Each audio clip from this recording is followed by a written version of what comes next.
रुकते हैं और उस गांव के कुछ लोगों के बीच में प्रभु के वचन को सुनाते हैं और उनको विश्वास में लाते हैं। कोई है?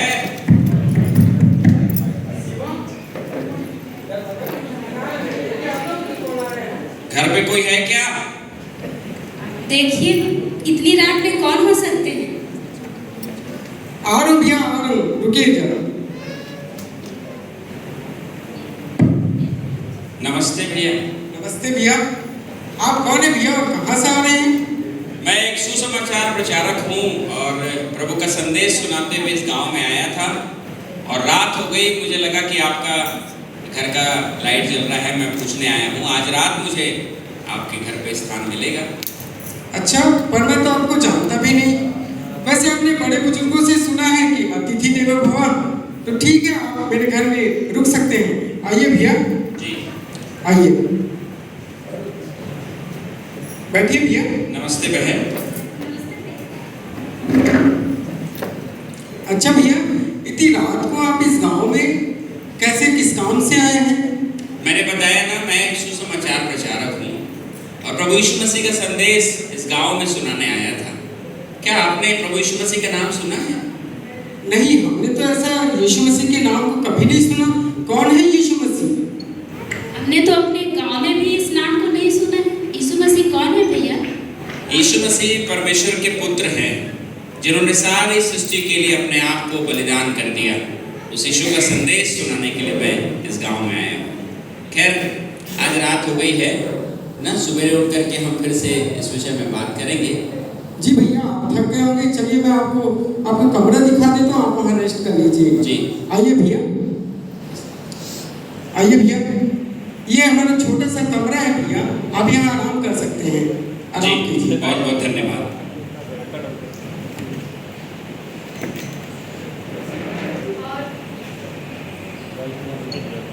और प्रवीण भाई ने पास्टर जी को उनके रहने के लिए जगह दी और पास्टर जी वहाँ रहकर प्रभु का वचन सुनाने लगे और जब वह सुबह उठ के उनसे कुछ बातें भी की।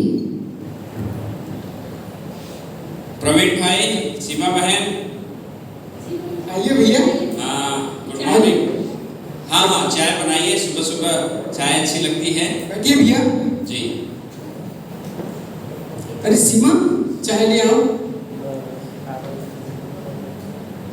अच्छा भैया, आप रात में यीशु मसीह के बारे में बता रहे थे, जरा आप बता सकते हैं क्या कौन है यीशु मसीह? जी हाँ, मैं बिल्कुल बता सकता हूँ यीशु मसीह कौन है। जब सारे जगत में पाप बढ़ने लगा, परमेश्वर ने अपने इकलौते पुत्र यीशु मसीह को संसार में भेजा और उस यीशु मसीह ने सारे मानव जाति के पापों के लिए अपने आप को क्रूस पर बलिदान कर दिया। क्या ऐसा हो सकता है भैया कि कोई हमारे पापों के लिए अपने आप को बलिदान कर दे? इसीलिए तो मैं इस सुसमाचार को सुनाने आया हूँ।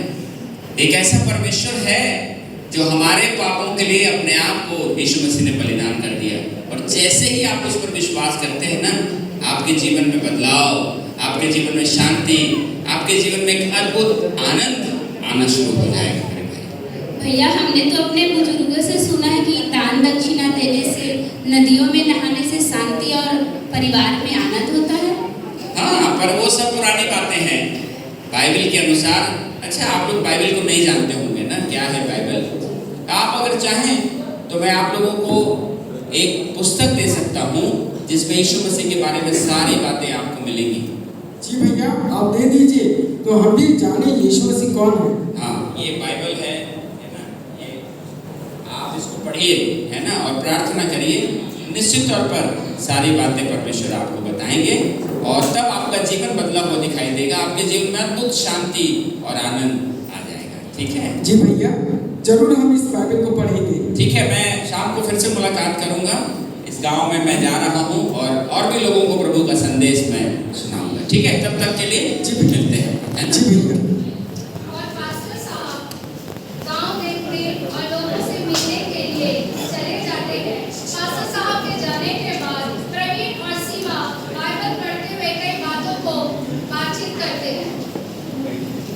पढ़िए क्या लिखा है इसमें? अरे सीमा, इसमें तो जैसे वो पास्टर जी ने बताया है वो परमेश्वर ने जगत से ऐसा प्रेम रखा कि उसने अपना इकलौता पुत्र दे दिया, ताकि जो कोई उस पर विश्वास करे वह नाश ना हो परंतु अनंत जीवन पाए। अरे वाह, जैसे जैसे उस भैया ने जो बातें बताई थी वही बातें इसमें लिखी गई हैं। कितनी अच्छी अच्छी बातें लिखी हुई है। सचमुच में हम इसे पढ़ते हैं और भी यीशु मसीह के बारे में इसको पढ़ करके हम जानते हैं। हाँ, ऐसा ही करेंगे। चलिए। पास्टर साहब उस गांव में कुछ 12वीं की लड़कियों से मुलाकात करते हैं।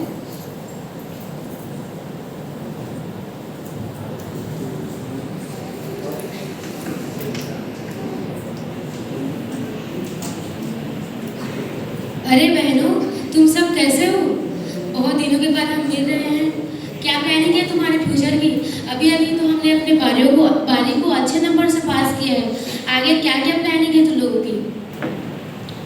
अरे बहन, मेरी मम्मी पापा तो मेरी शादी कराने का सोच रहे हैं। मुझे तो समझ ही नहीं आ रहा, मैं तो आगे पढ़ना चाहती हूँ। हाँ बहन, मेरे घर में भी मेरे घर वाले कमाने जा रहे हैं बाहर, और उन लोग मुझे भी लेके जा रहे हैं। मुझे भी समझ नहीं आ रहा मैं क्या करूँ। मैं आगे पढ़ना चाहती हूँ। हाँ, सच ही कहा आप लोगों ने। मैं भी पढ़ना चाहती हूँ। 12वीं तो अच्छे नंबर से कंप्लीट कर लिए हैं, लेकिन आगे की पढ़ाई के लिए कुछ नजर नहीं आ रहा। मम्मी पापा मना कर रहे हैं और साथ ही हमारे गांव में उन्नति भी नहीं है। इस वजह से हम लोग पढ़ नहीं पा रहे हैं। क्या बहन, आप लोग पढ़ाई के बारे में बात करते रहते हो, उससे आगे भी कुछ है। ब्यूटी पार्लर का कोर्स करूँगी मैं तो, फैशन डिजाइनर करूँगी, बॉलीवुड में जाऊँगी। अरे नहीं नहीं, हम तो आगे पढ़ना चाहते हैं। तुम भले ही अपने मॉडलिंग में करती रहो। हेलो बच्चों, कैसे हो आप लोग? हेलो अंकल, हम लोग तो ठीक हैं। अच्छा, आप लोगों की कुछ बातें चल रही थी जिसको मैं सुन रहा था। अच्छा, आप लोग मुझे पहचानते नहीं होंगे ना, अचानक मैं आप लोग के बीच में आ गया। आपको लगता होगा कि कौन है।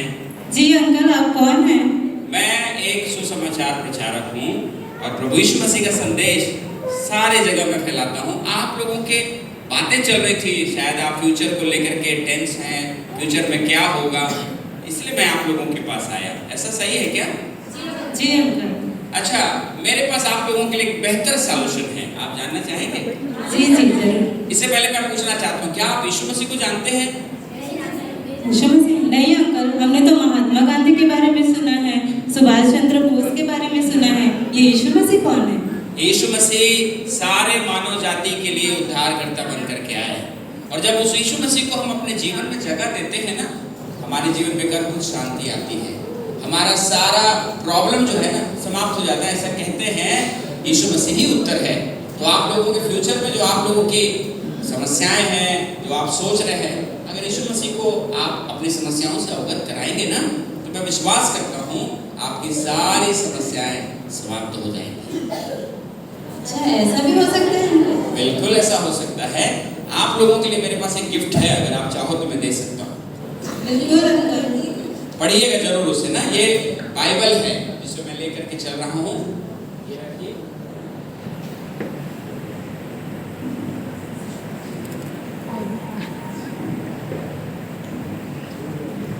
और ये प्रभु यीशु मसीह का जीवित वचन है। आप इसको पढ़ना और प्रार्थना करना, आपके जीवन की सारी समस्याएं दूर होंगी और बड़े आनंद के साथ आप अपने अच्छे फ्यूचर में प्रवेश कर पाओगे। ठीक है? प्रभु ने चाहा तो हम दोबारा फिर से मुलाकात करेंगे। Okay, bye. Bye uncle, thank you uncle.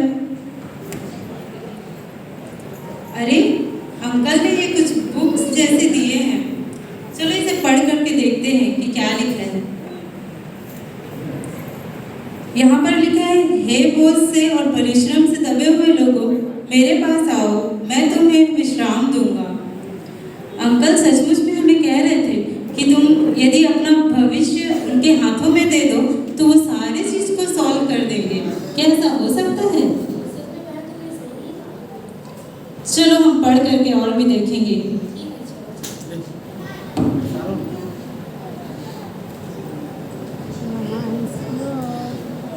Pastor गांव के लोगों को सुसमाचार सुनाने के बाद फिर से प्रवीण भाई के यहाँ लौटते हैं।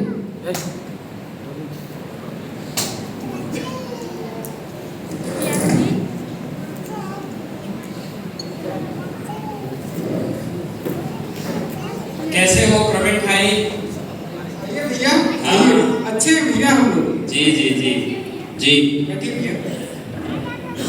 मैंने जो वचन दिया था, बाइबल दिया था, पढ़ रहे हैं आप लोग? हाँ भैया, हमने पढ़ा है इसमें। आपने जो जो बातें बताई हैं वही बातें इसमें लिखी हुई है, और इसको पढ़ करके सचमुच में हमारे जीवन में अद्भुत शांति को हमने महसूस किया है। इस बाइबल में एक ऐसा परमेश्वर है जो हमसे बेहद प्यार करता है, हमारे पापों को नहीं देखता, हमसे प्यार करता है, इसलिए तो उसने अपने आप को हमारे लिए बलिदान कर दिया। सचमुच में भैया, इस बाइबल को पढ़ने से, इस पुस्तक को पढ़ने से हमारे जीवन में अनंत शांति का महसूस कर रहे हैं। और पढ़िए आप लोग इसको, है ना, और प्रार्थना करना भी मैं आपको सिखाता हूँ और आपके लिए प्रार्थना करूँगा। क्योंकि मैं आज इस गांव से जा रहा हूँ दूसरे गांव में सुसमाचार सुनाने, तब तक आप लोग मैं जो सिखा रहा हूँ वैसा प्रार्थना करिए और बाइबल पढ़िए। प्रभु आपको आशीष दे। जी भैया, हमें भी प्रार्थना करना सिखाइए कि हम लोग भी प्रार्थना करें। आइए प्रार्थना करें। परमेश्वर, आपको धन्यवाद देते हैं भाई प्रवीण और बहन सीमा के लिए, दिया गया वचन इनके जीवन में कार्य करने पाए और भी प्रभु आप में बढ़ने पाए और यीशु मसीह को अपना व्यक्तिगत उद्धार करता करने पाए। सारी महिमा आपको देते हैं, यीशु मसीह के नाम से मांगते हैं, आमीन। ठीक है प्रवीण भाई, है ना, प्रभु ने चाहा तो हम दोबारा फिर से मुलाकात करेंगे। नया मसीह जीवन आप लोगों को बहुत मुबारक। ठीक है भैया, इस गांव की तरफ और भी आएंगे तो आप जरूर हमारे घर आइए। Okay, God bless you. प्रभु आशीष दे। और ये बात सारे गांव में फैल जाती है कि प्रवीण और उसका परिवार सारे रीति रिवाजों को, पूजा पाठ को छोड़ दिया है और तीज त्योहार में शामिल नहीं होता। इस बात को सुनकर गांव का मंत्री उनसे मिलने आता है। अरे, इस पुस्तक को पढ़ के कितना अच्छा लग रहा है हमें। प्रवीण रे। मंत्री जी, आइए मंत्री जी। हाँ, बैठिए मंत्री जी। क्या हाल है? बढ़िया है मंत्री जी। कैसे आए मंत्री जी यहाँ? चल के आए हैं कि तुम आजकल हमारे रीति रिवाज में ध्यान नहीं लगा रहे हो, हैं? समाज के बातों में आते नहीं हो, मूर्ति पूजा में नहीं आ रहे हो, मंदिर नहीं आ रहे हो, दूर दूर रह रहे हो। क्या बात है, क्या हो गया? ऐसी बात नहीं है मंत्री जी, हमने यीशु मसीह को जाना है और अब हम उसी से प्रार्थना करते हैं, इसलिए हम इन सारी चीजों में शामिल नहीं होते। मैं तुमको आखिरी चेतावनी दे रहा हूं, 3 दिन के अंदर में अगर तुम ये सारी बातों को नहीं छोड़ोगे तो तुम अपना देख लो। ऐसा मत कीजिए मंत्री जी, ऐसा मत कीजिए, बिल्कुल मत कीजिए। तुमको इस गांव में रहना है तो इस गांव के कायदे कानून में रहना पड़ेगा, समाज के हिसाब से चलना पड़ेगा। जो समाज में अभी तक चलाया है, सनातन की बात को मान करके चलना पड़ेगा। समझ में आ रहा है? ऐसा मत कीजिए मंत्री जी, ऐसा मत कीजिए। वो सब नहीं है, 3 दिन का वक्त है, देख लो, फिर मेरे से बुरा कोई नहीं होगा। इनको एक नहीं, एक परिवार नहीं है, और इस गांव में इस तरह का बदलते जा रहे हैं। अच्छा, उनको भी देख लेंगे, आप ही को देख के जा रहे हैं। 3 दिन जानकारी के लिए बता रहा हूं। सही बोले, बहुत बढ़िया। अरे सीमा, मंत्री जी आए थे और 3 दिन का समय दे करके गए हैं, लेकिन कोई बात नहीं, अब हम यीशु मसीह को मानते हैं, अब हम उसी के पीछे चलेंगे। हम किसी भी रीति रिवाज और किसी भी रीति विधि में अब से आना जाना नहीं करते, तो हम यीशु मसीह के पीछे ही चलेंगे। देख लेंगे जो भी होगा, हम यीशु मसीह को जब मानते हैं हम उसी के पीछे चलेंगे और उसी के आज्ञाकारी बनेंगे। और प्रवीण और उसका परिवार प्रभु में बना रहा और ये बात की चर्चा पूरे गांव में फैल गई, जिसके कारण मंत्री जी क्रोध में आ गए। मंगलू रे, मंगलू, अरे तुम भूल गए हो, तुम मंगलू हो, इतना देर से चिल्ला रहे हैं, खड़े हो, क्या हो गया है तुमको? अरे कहाँ है, परेशान हो गए, हम परेशान हो गए हैं। आपकी परेशानी देखा नहीं जा रहा। अरे सब सिरदर्द बन गए, सब परिस्थिति ये भी पगला जाते जा रहे हैं। अरे देखो, राजवीर को जानते हो? जी जी मंत्री जी, जान रहे हो कि नहीं? जान रहा हूं। तो ऐसे करो, तो नहीं जानते हो। बिल्कुल, उसको पकड़ के लेके आओ। चलो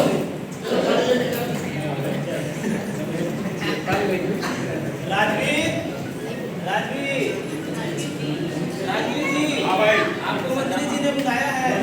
सुनो, जो भी है मंत्री जी बहुत बड़ा आपके लिए टारगेट लग गया, पूरा सभी लोग हो गए, हमको लेके चलो, चलो, चलो,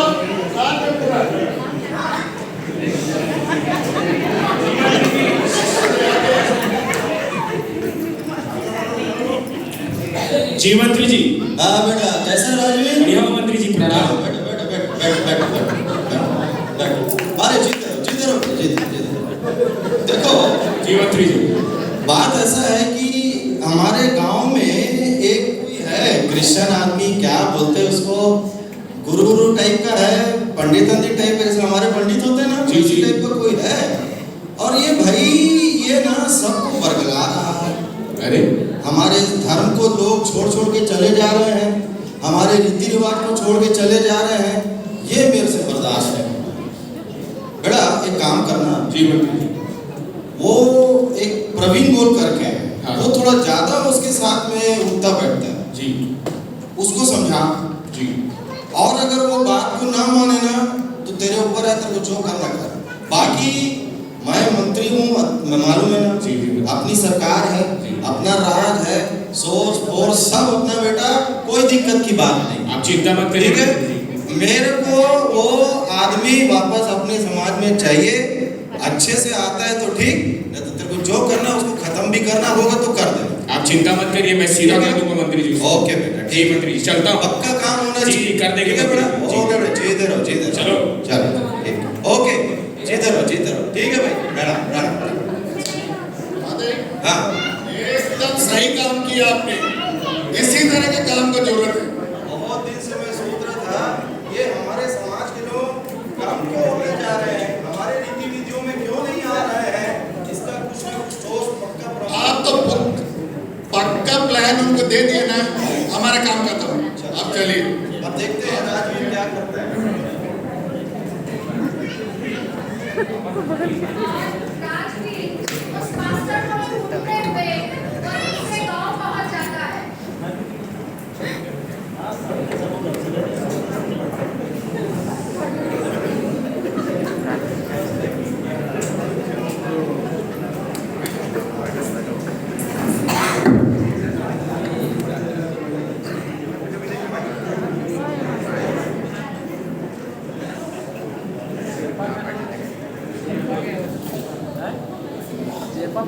आप सब कैसे हैं?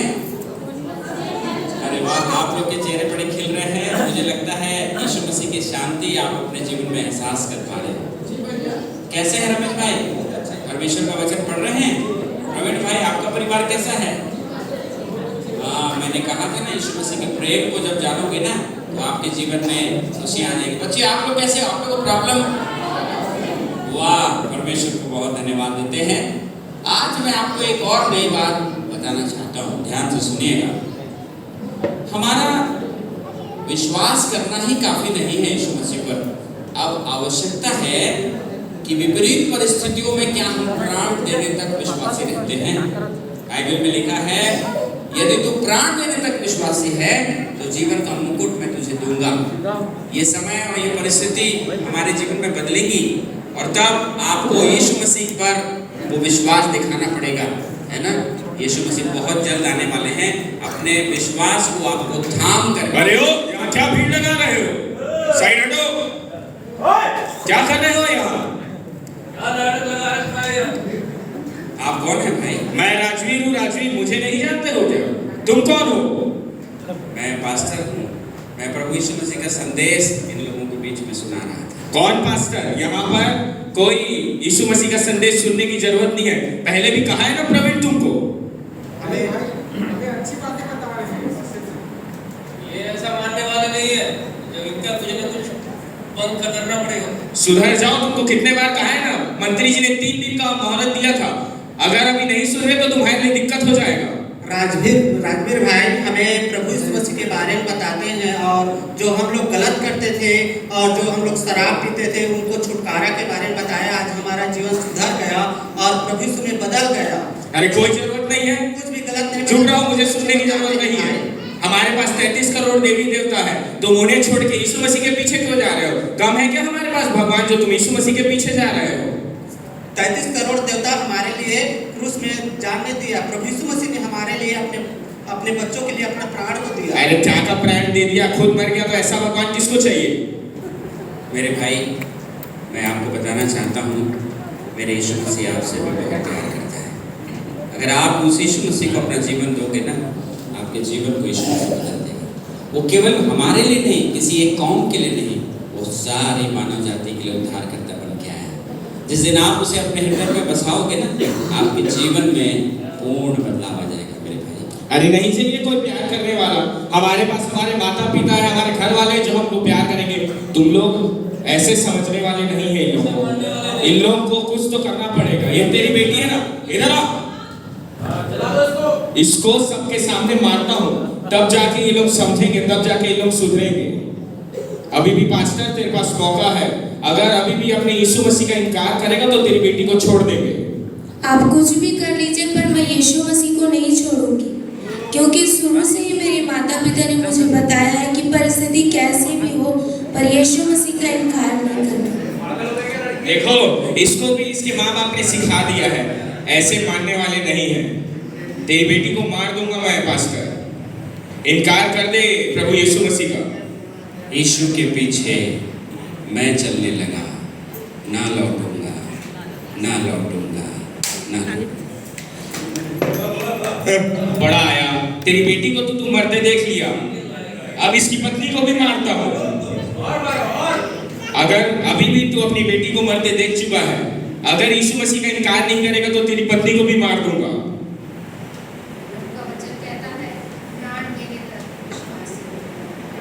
कुछ भी हो जाए, हम प्रभु यीशु मसीह के पीछे चलना नहीं छोड़ेंगे। संसार को छोड़कर, सलीब को लेकर बढ़ जाऊंगा, बढ़ जाऊंगा, बढ़ जाऊंगा। अभी तक अपने परिवार को मरते देखकर हो सकता है तूने हृदय परिवर्तन ना किया हो। अब तेरी जान की बारी है, अब इसे मारेंगे। अगर तूने यीशु मसीह का इनकार नहीं, तुम लोग भी सुन लो, बहुत बड़े आए हो यीशु मसीह के पीछे चलने वाले, पास्टर को मारने के बाद तुम लोगों को भी मारूंगा। पास्टर अभी भी मौका है, उस प्रभु यीशु मसीह का इनकार कर ले। मेरे भाई, तुम मेरे शरीर को नाश कर सकते हो, परंतु मेरे हृदय में जो यीशु मसीह बसा है ना, उसे नाश नहीं कर सकते। मैं यीशु मसीह पर विश्वास मरते दम तक करूंगा। अगर मैं उसका इनकार न करूं, दाश पाऊंगा, दाश पाऊंगा, दाश पाऊंगा। बड़ा है, देखो यीशु मसीह के पीछे चलने वाले, वो यीशु मसीह खुद को नहीं बचा पाया, इनको क्या बचाएगा। बहुत यीशु मसीह के पीछे पीछे चल रहे थे, सुधर जाओ तुम लोग।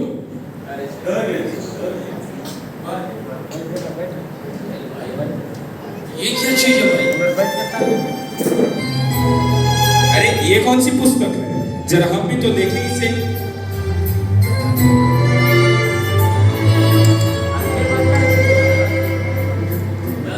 अरे देखो ये क्या लिखा है, क्योंकि परमेश्वर ने जगत से ऐसा प्रेम रखा कि उसने अपना इकलौता पुत्र दे दिया, ताकि जो कोई उस पर विश्वास करे वह नष्ट ना हो परंतु अनंत जीवन पाए। ये तो बहुत बड़ी चीज लिखी है, ये तो ये कह रहे थे। क्या ऐसा कोई परमेश्वर हो सकता है जो हमारे लिए अपने पुत्र को दे दे? कहीं यही कारण तो नहीं कि इस पास्टर ने भी अपने परिवार को मरने के लिए दे दिया?